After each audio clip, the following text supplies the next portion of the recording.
Aditya official में आपका स्वागत है। और आज हम पढ़ने वाले हैं गंगा रिवर सिस्टम या गंगा नदी तंत्र। बेसिकली फर्स्ट ऑफ ऑल हमको ये याद रखना है कि जो गंगा नदी है वो कितने राज्यों से होकर गुजरती है। काफ़ी बार एग्जाम में पूछा जाता है कि किस राज्य से होकर नदी नहीं निकलती है। तो गंगा नदी भारत के 5 राज्यों से होकर गुजरती है। अगर राज्यों की बात की जाए तो Uttarakhand first of all Uttarakhand से निकलती है। सेकंड जो स्टेट है वो है उत्तर प्रदेश। थर्ड है बिहार। उसके बाद आता है हमारा फोर्थ स्टेट झारखंड।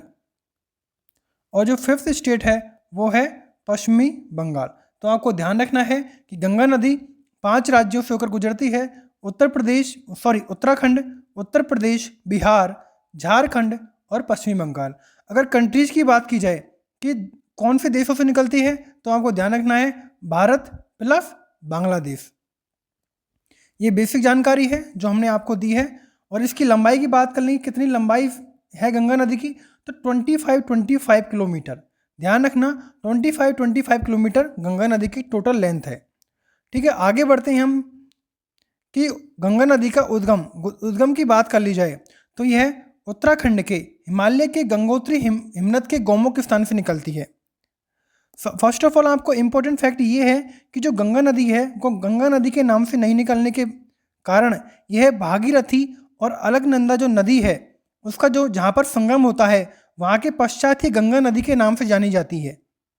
ध्यान रखना गंगा नदी का उद्गम जो होता है वो भागीरथी और अलकनंदा के संगम के बाद यह गंगा नदी कहलाती है। तो भागीरथी नदी की बात कर लेते हैं कि भागीरथी नदी का उद्गम कहाँ से होता है। तो भागीरथी जो नदी है उसका उद्गम गंगोत्री ग्लेशियर से होता है। गंगा का नहीं होता, भागीरथी नदी का गंगोत्री ग्लेशियर से होता है। और अलकनंदा नदी की बात की जाए तो अलकनंदा नदी जो है वो सतोपथ हिमनद से होता है। ध्यान रखना भागीरथी का गंगोत्री ग्लेशियर से और अलकनंदा का सतोपथ हिमनद से होता है। दोनों ही नदी बहने के पश्चात बात करें भागीरथी नदी की तो भागीरथी नदी का उद्गम गंगोत्री ग्लेशियर से होते हुए यह देवप्रयाग में अलकनंदा और भागीरथी नदी के संगम के पश्चात गंगा नदी के नाम से जानी जाती है। ओके, तो भागीरथी प्लस अलकनंदा नदी के संगम के बाद गंगा नदी कहलाती है। तो आपको ध्यान ये रखना है कि जो अलकनंदा नदी है उस पर 5 संगम बने हुए हैं या फिर 5 प्रयाग बने हुए हैं। एग्जाम में पूछा जाता है ये नदी और कौन सा प्रयाग कहाँ पर है। तो अलकनंदा नदी पर 5 प्रयाग हैं। पहले प्रयाग की बात कर लेते हैं तो पहला प्रयाग हमारा पड़ेगा विष्णु प्रयाग। तो विष्णु प्रयाग का संगम किस किस नदी से होता है। तो अलकनंदा तो कॉमन रहेगी, अलकनंदा नदी तो कॉमन रहेगी। अलकनंदा प्लस धौली गंगा का जो संगम होता है वो विष्णु प्रयाग में होता है। और इसी धौली गंगा नदी के किनारे पर बना हुआ है बद्रीनाथ मंदिर। ठीक है, नेक्स्ट जो हमारा प्रयाग है, पहला प्रयाग विष्णु प्रयाग, दूसरा प्रयाग हमारा हो जाएगा नंदी प्रयाग। नंदी प्रयाग की बात की जाए तो अलकनंदा प्लस नंदाकिनी नदी के जो संगम से जो प्रयाग बनता है उसको बोलते हैं नंदी प्रयाग। सेकंड हमारा प्रयाग हो गया नंदी प्रयाग। थर्ड प्रयाग की बात की जाए तो थर्ड प्रयाग हमारा हो जाएगा कर्णी प्रयाग।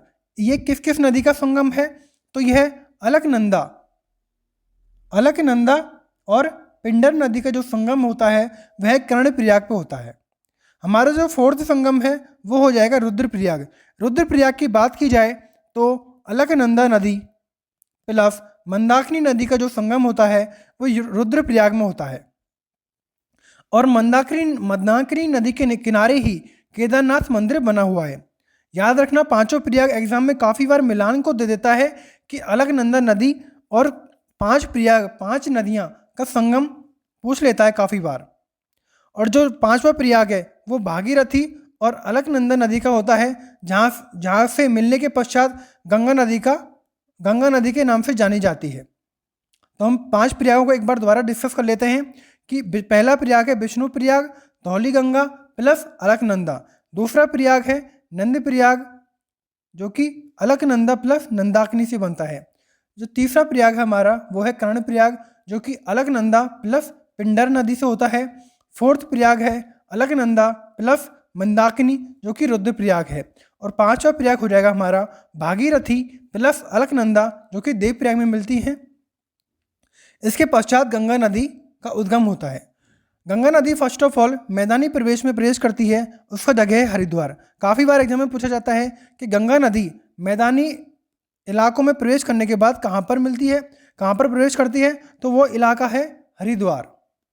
ध्यान रखना, हरिद्वार। नेक्स्ट आगे बढ़ते हैं।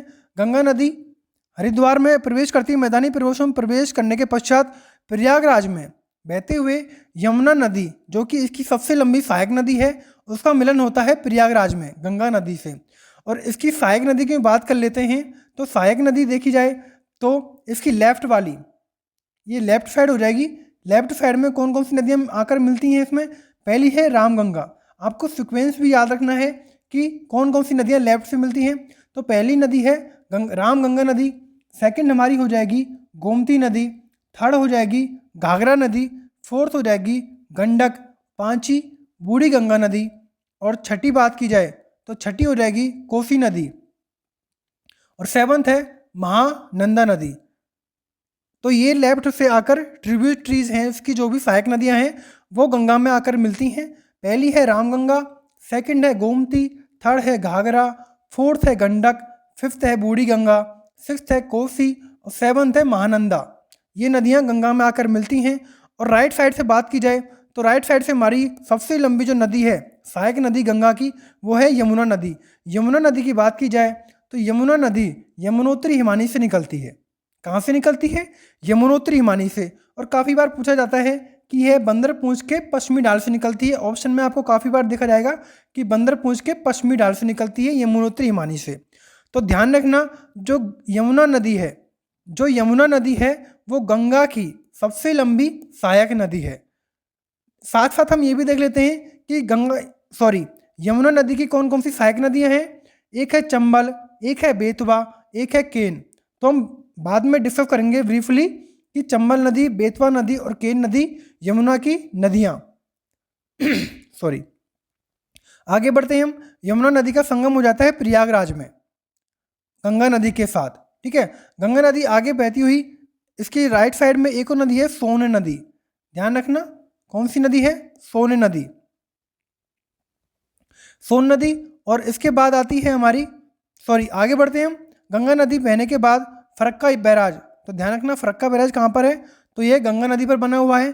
गंगा नदी यहाँ पर फरक्का बैराज के बाद दो भागों में विभक्त हो जाती है। एक तो हो जाती है हुगली नदी के रूप में, और दूसरी हो जाती है भागीरथी के रूप में। इसको भागीरथी के रूप में दोबारा ये डिवाइड हो जाती है, भागीरथी और हुगली नदी के रूप में। और हुगली नदी जो है ये बंगाल की खाड़ी में जाकर अपना जल प्रवाहित करती है। हुगली की सहायक नदी जो दामोदर नदी है उसका जो उद्गम होता है वो होता है छोटा नागपुर पठार से। ध्यान रखना, छोटा नागपुर पठार कहाँ पर है?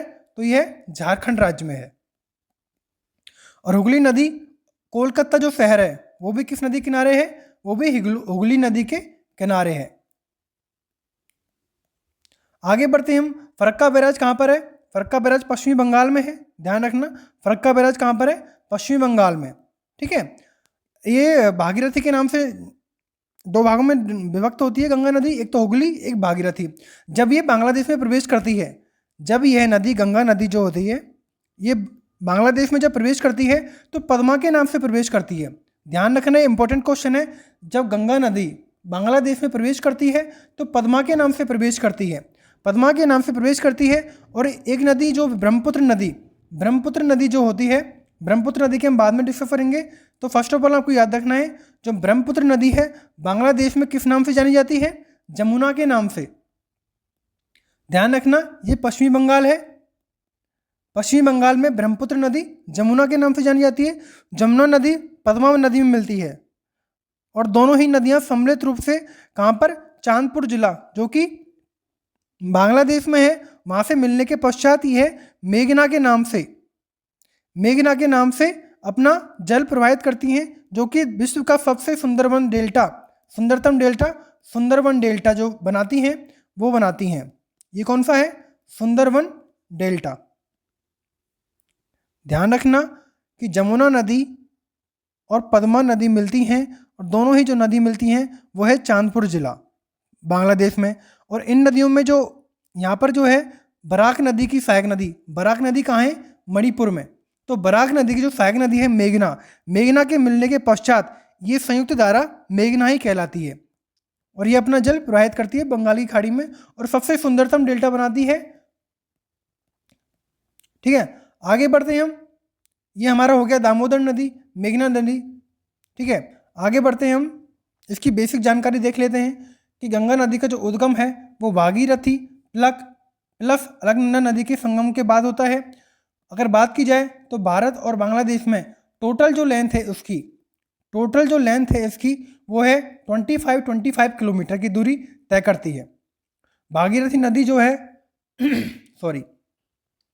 भागीरथी नदी हिमालय के गौमुख नामक स्थान पर गंगोत्री हिमनद से निकलती है और अलकनंदा नदी उत्तराखंड में सतोपत और भागीरथी खारक नामक हिमनदों से निकलती है। और जो इनका जो संगम होता है, संगम कहाँ पर होता है? वो होता है देवप्रयाग में। ये 5वां प्रयाग है। अलकनंदा प्लस भागीरथी का जो संगम होता है, इसके बाद अलकनंदा नाम समाप्त होकर केवल गंगा नाम रह जाता है। अलकनंदा नदी की बात की जाए तो उससे 5 प्रयाग हैं, उनको देखा जाए तो देवप्रयाग से पहले अलकनंदा नदी 5 प्रयागों में विभाजित हो जाती है जो कि सभी उत्तराखंड राज्य में है। पहला प्रयाग है हमारा विष्णु प्रयाग। विष्णु प्रयाग में किस किस नदी का संगम होता है? अलकनंदा प्लस धौली गंगा। दूसरा प्रयाग हमारा है नंद प्रयाग। नंद प्रयाग की बात की जाए तो अलकनंदा प्लस नंदाकिनी। थर्ड प्रयाग जो है वो है कर्ण प्रयाग। कर्ण प्रयाग की बात की जाए तो अलकनंदा प्लस पिंडर नदी। फोर्थ प्रयाग है हमारा रुद्र प्रयाग। रुद्र प्रयाग कहाँ पर है? अलकनंदा प्लस मंदाकिनी। और देव प्रयाग अलकनंदा प्लस भागीरथी, जहाँ से गंगा नदी के नाम से जाना जाती है। आगे बात कर लेते हैं हम कि गंगा नदी सबसे पहले कहाँ प्रवेश करती है? मैदानों का स्पर्श कर हरिद्वार में प्रवेश करती है और हरिद्वार से लगभग 800 किलोमीटर मैदानी यात्रा करने के पश्चात बिजनौर, कन्नौज, बिठूर, कानपुर होते हुए गंगा प्रयाग यानी कि प्रयागराज पहुंचती है, जहां इसका संगम यमुना नदी से होता है। थोड़ी सी यमुना नदी के बारे में चर्चा कर लेते हैं कि यमुना नदी क्या है। यह गंगा नदी की सबसे सहायक नदी है जो कि गंगोत्री नामक जगह से निकलती है और प्रयागराज में गंगा के से मिल जाती है। ठीक है, और इसकी सहायक नदियों की बात कर लेते हैं तो सहायक नदी यमुना की रहेंगी चंबल, सेंगर, छोटी सिंधु, बेतवा और केन। और यमुना नदी के तटवर्ती नगर कौन कौन से हैं? दिल्ली, आगरा, इटावा, कालपी, हमीरपुर और प्रयाग। यमुना नदी, ठीक है। गंगा नदी, आगे चलते हैं हम। गंगा नदी जो फरक्का बैराज से 2 वितरिकाओं में विभाजित हो जाती है। पहली है हुगली नदी और पद्मा नदी। हुगली नदी की बात की जाए तो हुगली नदी, जिसे भागीरथी हुगली नदी भी कहा जाता है, जो कि पश्चिम बंगाल में बहने वाली एक नदी है और यह गंगा की एक ट्रिब्यूटरीज है, जो कि विश्व का सबसे विश्वासघाती नदी भी कहा जाता है हुगली नदी को। और इसी के तट पर क्या है? कोलकाता बंदरगाह। अगर पद्मा नदी की बात की जाए तो पद्मा नदी बांग्लादेश में गंगा की मुख्य धारा है और गंगा नदी बांग्लादेश में प्रवेश करने के बाद ही पद्मा के नाम पर जानी जाती है। बांग्लादेश की नदी मेघना नदी पद्मा की से मिलने के पश्चात मेघना नदी के विश्व का सबसे सुंदरतम डेल्टा, जिसको सुंदरतम डेल्टा कहा जाता है, बनाती है। अब बात कर लेते हैं गंगा नदी की सहायक नदियों के बारे में। गंगा नदी की सहायक नदियों की बात की जाए तो हम पहले से देखेंगे लेफ्ट साइड से कौन कौन सी नदियां हैं, तो हम बता चुके हैं। पहली है Ramganga, second Gomti, third Ghaghara, fourth Gandak, fifth है कोसी और सिक्स्थ है महानंदा। ध्यान रखना, लेफ्ट साइड से या फिर जिसको बाईं साइड भी बोला जाता है, रामगंगा, गोमती। गोमती नदी कहाँ से निकलती है? यूपी के पीलीभीत जिला से। थर्ड घाघरा, गंडक, कोसी और महानंदा। और रामगंगा जो है वो उत्तराखंड में गढ़वाल जिले से निकलती है। ठीक है, अगर राइट साइड की बात की जाए तो राइट साइड आपको 3 याद रखनी है, यमुना, टॉन्स और सोन। सोन नदी की बात की जाए तो इस नदी का जो उद्गम होता है वो एमपी में अमरकंटक से होता है और ये बिहार में सोनपुर नामक स्थान पर गंगा नदी से मिलती है। ठीक है, अगर बात की जाए कोसी नदी की, जो कि गंगा नदी की लेफ्ट वाली ट्रिब्यूटरीज है, सहायक नदी है। इस नदी का उद्गम तिब्बत के पठार से निकलने वाली विभिन्न धाराओं से होता है, जो कि सुन कोसी, सप्त कोसी और तमुर कोसी है। तमुर कोसी, सप्त कोसी नेपाल में कहा जाता है, बिहार में प्रवेश करने के पश्चात इसको कोसी कहते हैं। गंगा नदी में सर्वाधिक अवसाद लेकर आती है नदी कोसी नदी, और इसी कारण इसको बिहार का शोक भी कहते हैं। इंपॉर्टेंट फैक्ट देख लेते हैं एक बार हम कि गंगा नदी 5 राज्यों से होकर बहती है, उत्तराखंड, उत्तर प्रदेश, बिहार, झारखंड, पश्चिम बंगाल, और 2 देशों से होकर बहती है, भारत और बांग्लादेश। 25 इसकी टोटल लेंथ है। अगर आपको वीडियो अच्छी लगी हो तो प्लीज़ लाइक करें, शेयर करें और सब्सक्राइब करें। और जो हम टॉपिक पढ़ने वाले हैं नेक्स्ट, वो बहुत ही इंपॉर्टेंट टॉपिक है, तो कृपया करके बने रहिएगा। Thanks for watching.